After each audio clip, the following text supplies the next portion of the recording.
കർത്താവായ യേശുക്രിസ്തുവിൻ്റെ നാമത്തിൽ സ്നേഹവന്ദനം. ഈ പ്രോഗ്രാമിലേക്ക് കടന്നു വന്നിരിക്കുന്ന എല്ലാ പ്രിയപ്പെട്ടവർക്കായി നന്ദിയോട് ദൈവത്തെ സ്തുതിക്കുന്നു. നമുക്ക് ഒരു വാക്യം ചേർത്ത് വായിക്കാം.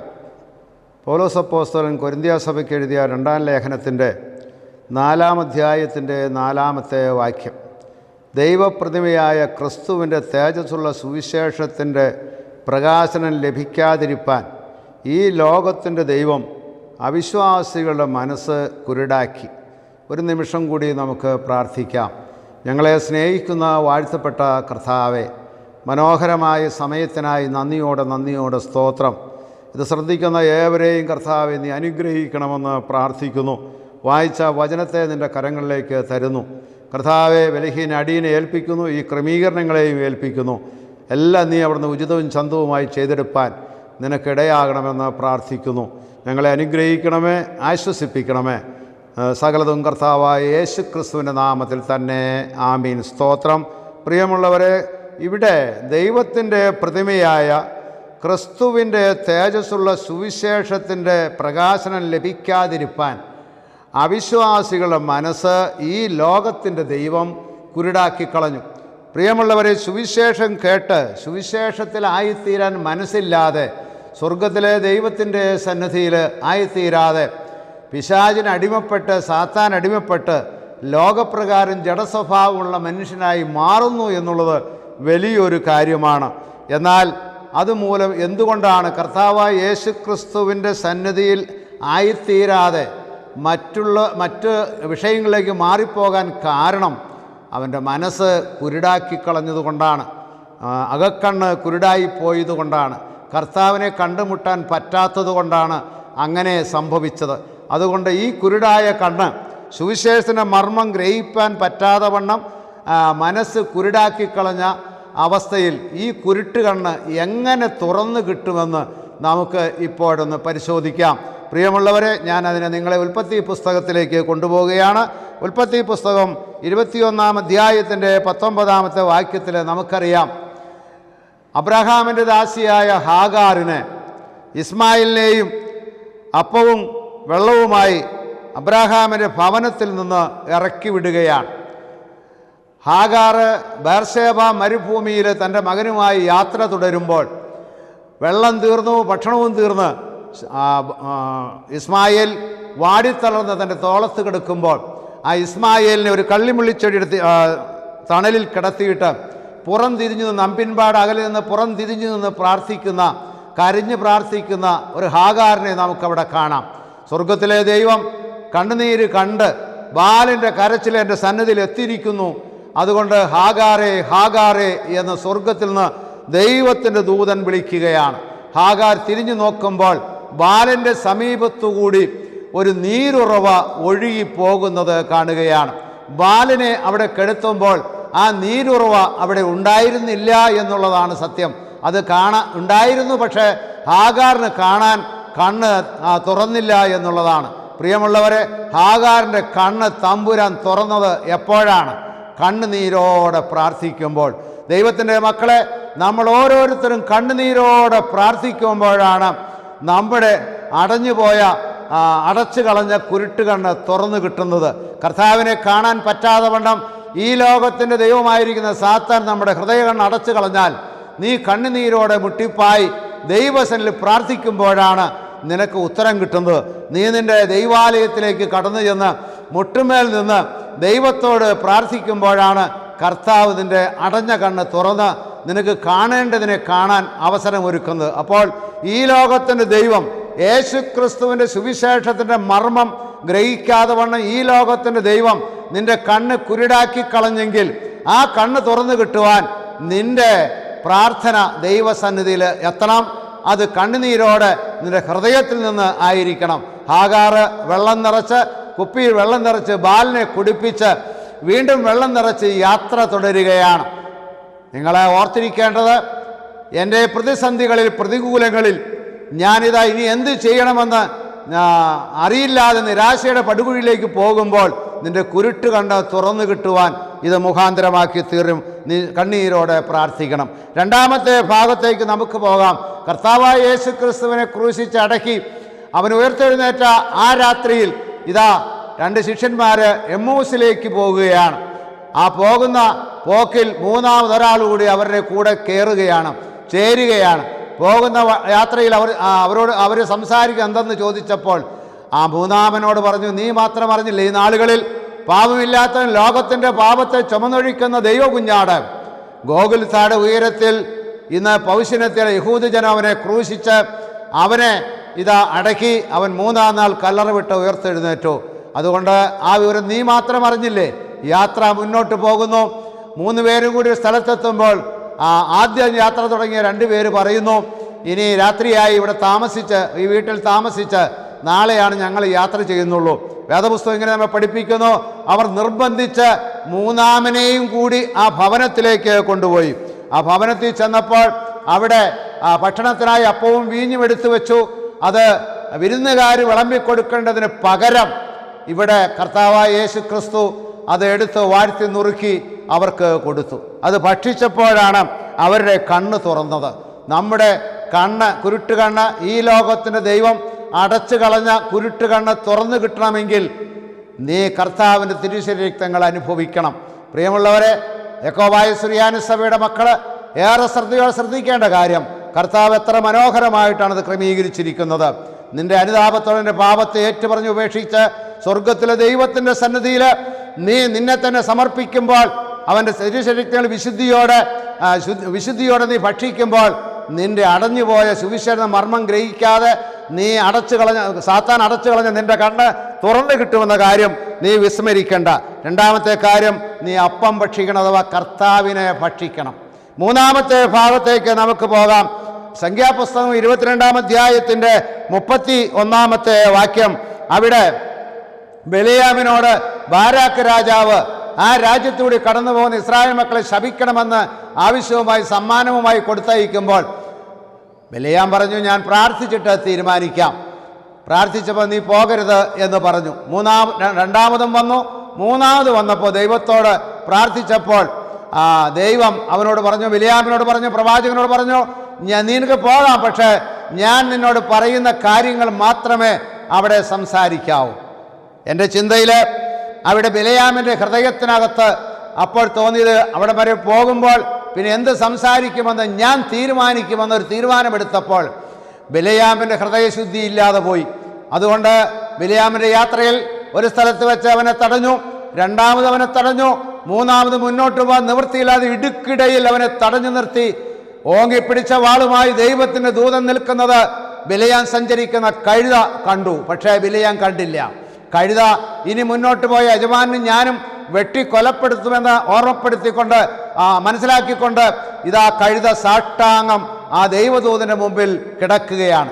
അവിടെ നിന്ന് കഴുത എഴുന്നേറ്റ് ബെലയാം കഴുതയെ അടിച്ചപ്പോൾ, യജമാൻ അടിച്ചപ്പോൾ ഉരിയാടാ മൃഗമായിരുന്ന കഴുത സംസാരിച്ചു, നീ എന്താണ് എന്നെ അടിക്കുന്നത്? ഇത് മുമ്പ് എവിടെയെങ്കിലും നിന്റെ യാത്രയിൽ ഞാൻ വഴിമുടക്കിയിട്ടുണ്ടോ? ഇനി മുന്നോട്ട് പോകാൻ നിവൃത്തിയില്ലാതെ നിൻ്റെയും എൻ്റെയും അവസ്ഥ വളരെ മോശമായിരിക്കുമ്പോൾ നീ എന്നെ അടിച്ചതെന്താ? നീ ഇതാ മുമ്പിൽ വാളോങ്ങി പിടിച്ചു നിൽക്കുന്ന ഈ ദൂതനെ നീ കാണുന്നില്ലയോ എന്ന് ബെലയാമിനോട് കഴുത സംസാരിച്ചപ്പോൾ, ഉഴിയാടാമൃതമായ വെറും കഴുത സംസാരിച്ചപ്പോൾ പ്രവാചകനായിരിക്കുന്ന ബെലയാമിൻ്റെ കണ്ണ് തുറന്നു. അപ്പോഴാണ് ബെലയാം ദൈവത്തിൻ്റെ ദൂതൻ ഓങ്ങിപ്പിടിച്ച വാളുമായി നിൽക്കുന്നത് കണ്ടത്. എന്താണ് ബെലയാമിൻ്റെ യാത്രയെ തടഞ്ഞത്? എന്താണ് ദൈവത്തിൻ്റെ ദൂതനെ കാണാതെ പോയത്?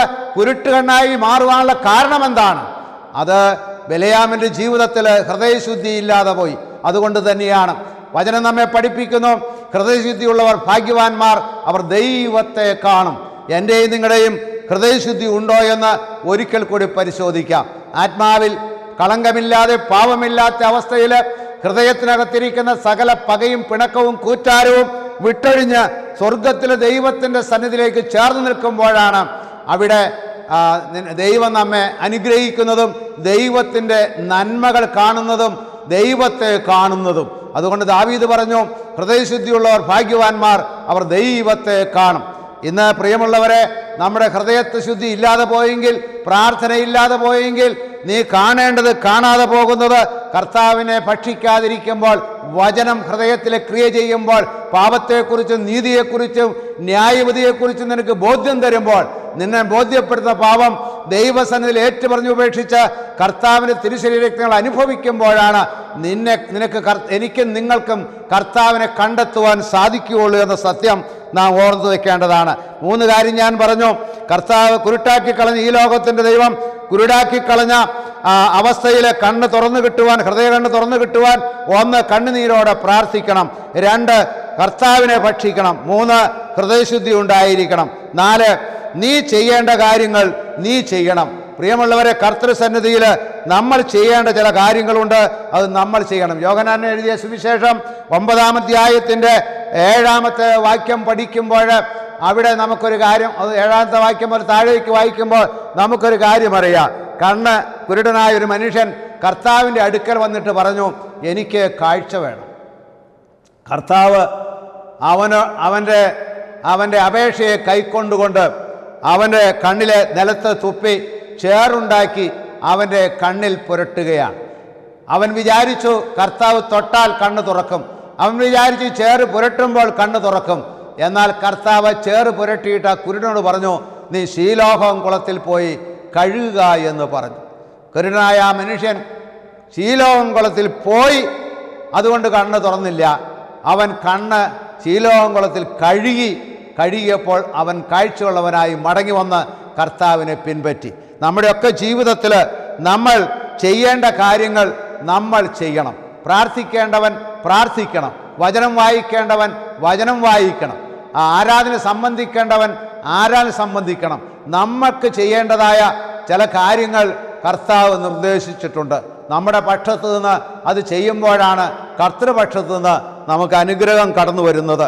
നമ്മുടെ ജീവിതത്തിൽ പലപ്പോഴും നമ്മൾ ചെയ്യേണ്ട കാര്യങ്ങൾ ചെയ്യാതിരിക്കുമ്പോഴാണ് നമ്മുടെ പ്രാർത്ഥനയ്ക്ക് ഉത്തരമില്ലാതെ പോകുന്നത്.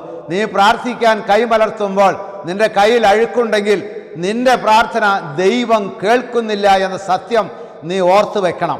നമ്മൾ പലപ്പോഴും ഒത്തിരി പ്രാർത്ഥിക്കുന്നവരാണ്. യാക്കോബായ സുറിയാനിയുടെ മക്കൾക്ക് 7 നേരത്തെ പ്രാർത്ഥന തമ്പുരാൻ ക്രമീകരിച്ച് തന്നിട്ടുണ്ടെങ്കിൽ നമ്മളത് 3 നേരമാക്കി 2 നേരമാക്കി പ്രാർത്ഥിക്കുന്നുണ്ടെങ്കിൽ നമ്മുടെ പ്രാർത്ഥനയ്ക്ക് എന്താണ് ഉത്തരം കിട്ടാത്തത്? പലരുടെയും പരാതി അതാണ്. കാരണം ഹൃദയശുദ്ധി ഇല്ലാതെ പോയതും നമ്മൾ ചെയ്യേണ്ട കാര്യങ്ങൾ നമ്മൾ ചെയ്യാതിരിക്കുന്നതുമാണ് നമ്മുടെ ജീവിതത്തിൽ അനുഗ്രഹത്തിന് തടസ്സമായി നിൽക്കുന്നത്. നമ്മൾ കാണേണ്ടതിനെ കാണുകയും ചെയ്യേണ്ടതിനെ ചെയ്യുകയും ചെയ്യുന്നത് നമ്മുടെ കർത്തവ്യമാണ്. നമുക്ക് ദൈവം നിർദ്ദേശിച്ചിരിക്കുന്ന ചില കടമകളുണ്ട്, അത് നമ്മൾ ചെയ്ത് തീർത്തേ മതിയാകുകയുള്ളൂ. 4 കാര്യങ്ങൾ ഞാൻ പറഞ്ഞു. 1, കണ്ണുനീരോടെ പ്രാർത്ഥിച്ചാൽ ദൈവം കണ്ണ് തുറന്നു തരും. 2, നീ കർത്താവിനെ ഭക്ഷിച്ചാൽ നിന്റെ അടഞ്ഞ കണ്ണ് തുറന്നു തരും. 3, നിനക്ക് ഹൃദയശുദ്ധി ഉണ്ടെങ്കിൽ നീ ദൈവത്തെ കാണും. 4, നീ ചെയ്യേണ്ട കാര്യങ്ങൾ നീ ചെയ്താൽ നിനക്ക് അനുഗ്രഹം ഉറപ്പാണ്. കുരുടനായ മനുഷ്യൻ്റെ കണ്ണ് തുറന്ന് അവൻ സന്തോഷത്തോടെ മടങ്ങി വന്ന് കർത്താവിനെ പിൻപറ്റി നന്ദിയുള്ളവനായി നല്ല മനസ്സുള്ളവനായി യേശു കർത്താവിൻ്റെ പിന്നാലെ അവൻ യാത്ര ചെയ്തു. പ്രിയമുള്ളവരെ, ഒരു കാര്യം കൂടി ഞാൻ ഓർമ്മപ്പെടുത്തട്ടെ. 5-ാമത്തെ കാര്യം, മർക്കോസ് എഴുതിയ സുവിശേഷം 10-ാം അധ്യായത്തിൻ്റെ 52-ാമത്തെ വാക്യം. യെരിഹോവിലേക്ക് കടന്നു പോകുമ്പോൾ, യെരിഹോ പട്ടണം വളരെ മോശമാണ്. ആ യെരിഹോ പട്ടണത്തിൽ കർത്താവും ശിഷ്യന്മാരും കടന്നു പോകുമ്പോൾ യെരിഹോ പട്ടണത്തിൽ കിടക്കുന്ന തൻ്റെ വഴിയോരത്ത് ഭിക്ഷയാചിക്കുന്ന തീമായിയുടെ മകനായ ബർത്തീമായി എന്ന ഒരു മനുഷ്യൻ അവിടെ ഭിക്ഷയാചിച്ചുകൊണ്ടിരിക്കുകയാണ്. ബഹളം കേട്ട ആ മനുഷ്യൻ അടുത്തിരുന്ന് ചോദിക്കുക, എന്താണ് ഈ റോഡിലൂടെ എത്ര ബഹളം? അപ്പോൾ അടുത്തിരിക്കണം പറഞ്ഞു കാണും, ഇതാ കർത്താവായ യേശു ക്രിസ്തു ബത്ലഹേമിൽ ജനിച്ചവൻ, മറിയത്തിൻ്റെ മകനായി ജനിച്ചവൻ, ലോകത്തിൻ്റെ പാപത്തെ ചുമന്നൊഴിക്കുന്ന ദൈവകുഞ്ഞാട്, അവൻ ഇതാ കടന്നു വന്നിരിക്കുന്നു. അവൻ അത്ഭുത മന്ത്രിയാണ്, അവൻ അത്ഭുതം പ്രവർത്തിക്കുന്നവനാണ്. ജീവിതത്തിൽ അവൻ എന്ത് കൽപ്പിച്ചാലും അത് സംഭവിക്കും. കുരുടന് കാഴ്ച കൊടുക്കുന്നവനാണ്, തളർവാദ രോഗിയെ നടത്തിയവനാണ്, അത്ഭുതത്തിൻ്റെ ദൈവമാണെന്ന് ബോധ്യം കൊടുത്തപ്പോൾ അവൻ അവിടെ ഇരുന്ന് കരയാൻ തുടങ്ങി. കർത്താവേ, ദാവീദ് പുത്ര, എന്നോട് കരുണയാകണമെന്ന് ഉച്ചത്തിൽ കരയാൻ തുടങ്ങി. അങ്ങോട്ട് പോയ കർത്താവ് പിന്നീട് ഇങ്ങോട്ട് വരികയാണ് യാത്രയിൽ. പ്രിയമുള്ളവരെ, ഒരുമിച്ച് ജനങ്ങളുടെ കൂടെ ഒരുമിച്ച് വലിയ ജനക്കൂട്ടത്തോടെ തിരിച്ചു വരുമ്പോൾ ആരവാരം കേട്ടപ്പോൾ ബർത്തിമായി ഉച്ചത്തിൽ വീണ്ടും കരയാൻ തുടങ്ങി. ദാവീദ് പുത്ര യേശുവേ, എന്നോട് കരുണയാകണമേ എന്ന് ഉച്ചത്തിൽ കരഞ്ഞു. ഈ നിലവിളി കേട്ടപ്പോൾ, ബഹളം കേട്ടപ്പോൾ അവിടെ ഉള്ള പ്രമാണിമാർ ഈ ബർത്തിമായോട്, ഭിക്ഷക്കാരനോട് പറഞ്ഞു, മിണ്ടാതിരിക്കട, കർത്താവാണ് ഈ വരുന്നത്. എന്നാൽ ബർത്തിമായി മിണ്ടാതിരുന്നില്ല. അവൻ അതിനേക്കാൾ ഉച്ചത്തിൽ യേശുവിനെ ആരാധിച്ചു. അതിനേക്കാൾ ഉച്ചത്തിൽ യേശു ക്രിസ്തുവിൽ ആരാധിപ്പാൻ, യേശുവിനെ സ്തുതിക്കുവാൻ, ഹല്ലേലൂയ പാടുവാൻ, സ്തോത്രം പറയുവാൻ അവന് മനസ്സായപ്പോൾ സ്വർഗത്തിലെ ദൈവം അവനെ അനുഗ്രഹിപ്പാൻ മനസ്സായി. അവർ മിണ്ടാതിരുന്നക്കാൻ പറഞ്ഞപ്പോൾ ബർത്തിമായി കരച്ചിലിൻ്റെ ശബ്ദം കൂട്ടിയപ്പോൾ കർത്താവ് നടുറോട്ടിൽ നിന്നു എന്ന് തന്നെയാണ്. അവിടെ നിന്നിട്ട് അവിടെ നിൽക്കുന്നവരോട് പറഞ്ഞു, അവനെ വിളിപ്പീൻ, ആ കരയുന്നവനെ വിളിപ്പീൻ. ഇവർ ചെന്നിട്ട് പറഞ്ഞു, ബർത്തിമായി, നിന്നെ ഇതാ കർത്താവ് വിളിക്കുന്നു, ഭയപ്പെടേണ്ട, നിന്നെ കർത്താവ് വിളിക്കുന്നു എന്ന് പറഞ്ഞപ്പോൾ ബർത്തിമായിക്ക് ഭയമുണ്ടായില്ല. അവൻ അതുവരെ അവിടെ ഒരു സുഖലോലുപനായി ആ വഴിയോരത്ത് തൻ്റെ പുതപ്പിൻ്റെ ഉള്ളിലിരുന്ന് ഭിക്ഷയായിരിക്കുകയായിരുന്നു വർഷങ്ങളായിട്ട്. അവനൊരു അന്ധനായിരുന്നു. എന്നാൽ അവൻ്റെ ആ സുഖലോലുപതയിലിരുന്ന പുതപ്പിനെ അവൻ എറിഞ്ഞു കളഞ്ഞു. പ്രിയമുള്ളവരെ, സ്വർഗത്തിലെ ദൈവത്തിൻ്റെ സന്നിധിയിൽ ചെന്നെത്തുവാൻ ആ പുതപ്പ് തടസ്സമായിരുന്നുകൊണ്ട് പാപത്തിൻ്റെ പുതപ്പിനെ അവൻ കുടഞ്ഞു കളഞ്ഞ് ദൈവത്തിൻ്റെ സന്നിധിയിലേക്ക്, ദൈവപുത്രൻ്റെ സന്നിധിയിലേക്ക് അവൻ ചാടി എഴുന്നേറ്റ് കുടഞ്ഞു കളഞ്ഞു എന്ന് തന്നെ വേദപുസ്തകം പറയുന്നു. അവൻ്റെ പാപത്തിൻ്റെ പുതപ്പിനെ അവൻ, ആ ചെളിയിൽ പൂണ്ടുകിടന്ന, പാപച്ചെളിയിൽ കിടന്ന പുതപ്പിനെ അവൻ കുടഞ്ഞു കളഞ്ഞ് എഴുന്നേറ്റ് സ്വർഗസന്നിധിയിലേക്ക്, ദൈവസന്നിധിയിലേക്ക് കടന്നു ചെന്നപ്പോൾ അവൻ്റെ ജീവിതത്തിൽ ഇതാ ദൈവം അത്ഭുതകരമായി ഇടപെടുകയാണ്. ദൈവത്തിൻ്റെ സന്നിധിയിലേക്ക് ചെന്നപ്പോൾ ചോദിച്ചു, നിനക്ക് ഞാൻ എന്ത് ചെയ്തു തരേണം? പ്രിയമുള്ളവരെ, പാപത്തിൻ്റെ പുതപ്പിനെ എറിഞ്ഞു കളഞ്ഞപ്പോൾ നിനക്കൊരു ശക്തിയുടെ പുതപ്പ് തരാൻ പോകുകയാണ്. ഹല്ലേലൂയ. ഏലിയാവിൻ്റെ കൂടെ നടന്ന ഏലീശ ഒറ്റ കാര്യമേ ഏലിയാവിനോട് പറഞ്ഞോളൂ, ഞാനിതാ പോകാൻ ദൈവസന്നിധിക്ക് പോവുകയാണെന്ന് ഏലിയാവ് പറഞ്ഞപ്പോൾ എലീശ പറഞ്ഞു, എനിക്ക് നിൻ്റെ ശക്തിയുടെ ഇരട്ടി ശക്തി എനിക്ക് കിട്ടണം. അതിത്ര പ്രയാസമുള്ള കാര്യമാണ്, ഞാൻ പ്രാർത്ഥിക്കാം എന്നിട്ട് പറയാമെന്ന് പറഞ്ഞു. എലീശയോട് പറഞ്ഞു, ഞാൻ പോകുന്നത് നീ കണ്ടാൽ എൻ്റെ ശക്തിയുടെ ഇരട്ടി ശക്തി നിനക്ക് ലഭിക്കുമെന്ന് അവിടെ ഓർമ്മപ്പെടുത്തുകയാണ് സ്വർഗത്തിലെ ദൈവം. പ്രിയമുള്ളവരെ, ഏലിയാവിനെ എടുത്തുകൊണ്ടപ്പോൾ ഏലീശ കണ്ടില്ല. വാസ്തവത്തിൽ വലിയ പൊടിപടലവുമായി ഏലീശ ആകാശത്തേക്ക്, സ്വർഗത്തിലേക്ക് പൊങ്ങിപ്പോയി. എന്നാൽ വളരെ വിഷമത്തോടെ അവിടെ നിന്ന ഏലീശയുടെ മേൽ ഏലിയാവിൻ്റെ പുതപ്പ് വന്നു വീണു. ആ പുതപ്പെടുത്തുകൊണ്ട് അവൻ യോർദാനെ അടിച്ചപ്പോൾ യോർദാൻ രണ്ടായി വിഭാഗിച്ചു. ഏലിയാവ് അവസാനം ചെയ്ത അത്ഭുതം ഏലീശ ആദ്യം ചെയ്തു. ഞാൻ പറഞ്ഞു വന്നത്, പാപത്തിൻ്റെ പുതപ്പിനെ കുടഞ്ഞു കളഞ്ഞ് പരിശുദ്ധാത്മ ശക്തിയുടെ പുതപ്പ് ധരിച്ചാൽ നിനക്ക് ബോവാസിൻ്റെ, ഇതാ മണവാളൻ്റെ അഥവാ ധനികനായ ബോവാസ് എന്ന ആ ധനാഢ്യൻ്റെ പുതപ്പിൻ്റെ കീഴിൽ പ്രിയമുള്ളവരെ ആയിത്തീർന്നതുപോലെ നമുക്കും ആയിത്തീരുവാൻ ഇടയായിത്തീരും. നമ്മുടെ ജീവിതത്തിലെ പാപത്തിൻ്റെ പുതപ്പിനെ കുടഞ്ഞു കളഞ്ഞ് ശക്തിയുടെ പുതപ്പായിരിക്കുന്ന പരിശുദ്ധാത്മാവിൻ്റെ പുതപ്പ് ധരിച്ച് ബോവസായിരിക്കുന്ന കർത്താവായ യേശു ക്രിസ്തുവിൻ്റെ ആ പുതപ്പിൻ്റെ കീഴിലേക്ക്, സുരക്ഷിതത്വത്തിൻ്റെ കീഴിലേക്ക് ചേർന്ന് നിൽക്കാൻ ഇടയാണ്. ഇവിടെ ഇതാ അന്ധനായ ബർത്തിമായി എഴുന്നേറ്റ് അവനെ കർത്താവിൻ്റെ സന്നിധിയിലേക്ക് കൊണ്ടുചെന്ന് നിർത്തുകയാണ്. കർത്താവിൻ്റെ സന്നിധിയിൽ നിൽക്കുമ്പോഴും അവൻ വിളിച്ചു പറയുകയാണ്, യേശുവേ, ദാവീദ് പുത്ര, എന്നോട് കരുണയാകണമേ എന്ന് ഉച്ചത്തിൽ കരയുകയാണ്. ദാവീദ് പുത്ര എന്ന് ഉറക്കെ വിളിക്കുമ്പോഴും കർത്താവ് അവൻ്റെ മുമ്പിൽ നിൽപ്പുണ്ട്. കർത്താവ് അവനോട് ചോദിച്ചു, നിനക്ക് ഞാൻ എന്ത് ചെയ്തു തരയണം? ഹല്ലേലൂയ. എത്ര മൃദുസ്വരമാണ്, എത്ര സ്വാതന്ത്ര്യത്തിൻ്റെ സ്വരമാണ്, എത്ര സമാധാനത്തിൻ്റെ സ്വരമാണ് കർത്താവ് അവനോട് പറഞ്ഞത്. ഞാൻ നിനക്ക് എന്ത് ചെയ്തു തരയണം? നമ്മളാണെങ്കിൽ എന്തെല്ലാം കാര്യങ്ങൾ കർത്താവിനോട് ആവശ്യപ്പെടാൻ നമ്മുടെ മുമ്പിൽ നിൽപ്പുണ്ട്. എൻ്റെ പ്രിയമുള്ളവരെ, ബർത്തിമായി ഒറ്റ കാര്യമേ അവൻ ആവശ്യപ്പെട്ടോളൂ. ഈ ലോകത്തിൻ്റെ സാത്താൻ അടച്ചു കളഞ്ഞ എൻ്റെ കുരുട്ട് കണ്ണ് ഒന്ന് തുറന്നു തന്നാൽ മതി. ഈ ലോകത്തിൻ്റെ കണ്ണ് തുറക്കുന്നതിനൊപ്പം നിന്നെ കാണുവാൻ എനിക്ക് എൻ്റെ കണ്ണ് തുറന്നു തരണം. എനിക്ക് എൻ്റെ കണ്ണ് തുറന്നു കിട്ടിയാൽ ഞാൻ നിന്നെ ആരാധിക്കുമെന്ന് ഉറപ്പോടെ അവൻ പറഞ്ഞു, എനിക്ക് നിന്നെ ഒന്ന് കണ്ടാൽ മതി. ഇന്ന് ഈ സമയത്ത് ഞാൻ ഉറപ്പെടുത്തട്ടെ, നമ്മുടെ ജീവിതത്തിൽ ഈ കർത്താവിനെ കാണുവാൻ തടസ്സം നിൽക്കുന്ന പാപഭംഗിലമായി ലോകത്തിൻ്റെ ജീവിതത്തിൻ്റെ കെട്ടുപാടുകളിൽ നിന്ന് ഞാനും നിങ്ങളും നമ്മുടെ ജീവിതത്തെ കർത്താവിൻ്റെ കരങ്ങളിലേക്ക് ഏൽപ്പിച്ചു കൊടുക്കാൻ തയ്യാറായിക്കൊള്ളണം. നമ്മുടെ ജീവിതത്തിൽ അവൻ വിശ്വാസത്തോടെ ആ ദൈവസന്നിധിയിൽ പറഞ്ഞു, എനിക്ക് നിന്നെ ഒന്ന് കർത്താവെ നിന്നെ ഒന്ന് കണ്ടാൽ മതി. അവൻ്റെ ജീവിതത്തിൽ കർത്താവ് അവന് മറുപടി കൊടുത്തു, നിന്റെ വിശ്വാസം പോലെ നിനക്ക് ഭവിക്കട്ടെ. നമ്മുടെ ജീവിതത്തിൽ വിശ്വസിക്കാൻ കഴിയുന്നുവെങ്കിൽ കണ്ണ് തുറന്നു കിട്ടുവാൻ നമുക്ക് വിശ്വാസം വേണം. 5 കാര്യങ്ങളാണ് ഞാൻ പറഞ്ഞത്. വായിച്ച വാക്യം ഇതാണല്ലോ, ദൈവപ്രതിമയായ ക്രിസ്തുവിൻ്റെ തേജസ്സുള്ള സുവിശേഷത്തിന് പ്രകാശനം ലഭിക്കാതിരിപ്പാൻ ഈ ലോകത്തിൻ്റെ ദൈവം അവിശ്വാസികളുടെ കണ്ണ് കുരുടാക്കി. അത് കുരുടാക്കിയെങ്കിൽ അത് തുറന്നു കിട്ടുവാൻ നമ്മൾ ചെയ്യേണ്ടത് 1 കണ്ണുനീരോടെ പ്രാർത്ഥിക്കണം, 2 കർത്താവിനെ ഭക്ഷിക്കണം, 3 ഹൃദയശുദ്ധി വേണം, 4 നാം ചെയ്യേണ്ട കാര്യം നാം ചെയ്യണം, 5 നമുക്ക് വിശ്വാസം വേണം. വിശ്വാസ പ്രമാണമുള്ള സുറിയാനി സഭയുടെ മക്കൾ വിശ്വാസത്തോടെ നീ എന്ത് ചോദിച്ചാലും ഞാൻ നിനക്ക് തരാമെന്ന് വാക്ക് ചെയ്ത കർത്താവ് ഇന്ന് ഇതിൻ്റെ നടുവേയും കുറുകയും ഉലാവുന്നുണ്ട്. മാറത്ത് പൊൻകച്ചകെട്ടവനായി അവനിൻ്റെ നടുവിൽ നിൽക്കുന്നുണ്ട്. നമുക്ക് അവനിൽ ആയിത്തീരുവാൻ നമ്മുടെ ജീവിതത്തെ സമർപ്പിക്കാം. നമുക്ക് ചേർന്ന് പ്രാർത്ഥിക്കാം. ഞങ്ങളെ സ്നേഹിക്കുന്ന വാഴ്ത്തപ്പെട്ട കർത്താവെ, മനോഹരമായ ഈ നല്ല സമയത്തിനായി നന്ദിയോടെ സ്തോത്രം. കർത്താവെ, ഈ വചന ശുശ്രൂഷ ദൈവമേ ഞങ്ങൾക്ക് ആദായമായി തീരുവാൻ, ഞങ്ങളുടെ ജീവിതത്തിൽ അടഞ്ഞുപോയ പാവം മൂലം അടഞ്ഞുപോയ കുരുട്ടുകണ്ണൊന്ന് തുറന്നു കിട്ടുവാൻ നീ അവിടുന്ന് ഇടപെടണമെന്ന് പ്രാർത്ഥിക്കുന്നു. സകല കൃപകളാലും ഞങ്ങളെ നിറയ്ക്കണം, അനുഗ്രഹിക്കണം. സകലതും കർത്താവായ യേശു ക്രിസ്തുവിൻ്റെ നാമത്തിൽ തന്നെ ആമീൻ. സ്തോത്രം. Hallelujah, hallelujah, hallelujah. Price the Lord. Hallelujah.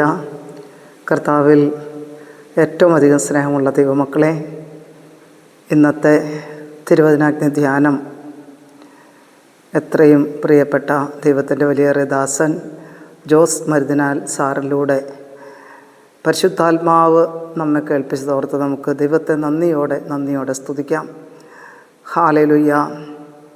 അകക്കണ്ണ് തുറക്കാൻ എന്താണ് ചെയ്യേണ്ടത് എന്ന് ആത്മാവിൽ നിറഞ്ഞ് പ്രിയപ്പെട്ട സാറ് നമ്മോട് സംസാരിച്ചു. നമുക്ക് ദൈവത്തെ നന്ദിയോടെ സ്തുതിക്കാം. സങ്കീർത്തനം 34:5 അവങ്കലേക്ക് നോക്കിയവർ പ്രകാശിതരായി, അവരുടെ മുഖം ലജ്ജിച്ചു പോയതുമില്ല. യേശുവിൻ്റെ മുഖത്തേക്ക് നോക്കിയവർ പ്രകാശിതരായി. പ്രകാശിക്കണമെങ്കിൽ അകക്കണ്ണ് തുറന്ന് നോക്കേണ്ടതുണ്ട്. അകക്കണ്ണ് തുറക്കണമെങ്കിൽ അകത്തെ പാപമാകുന്ന മാലിന്യങ്ങൾ കാൽവറിയിലെ തിരുരക്തം കൊണ്ട് കഴുകിക്കളഞ്ഞിട്ട് നോക്കിയാൽ മാത്രമേ മുഖം പ്രകാശിക്കുകയുള്ളൂ. Price the Lord.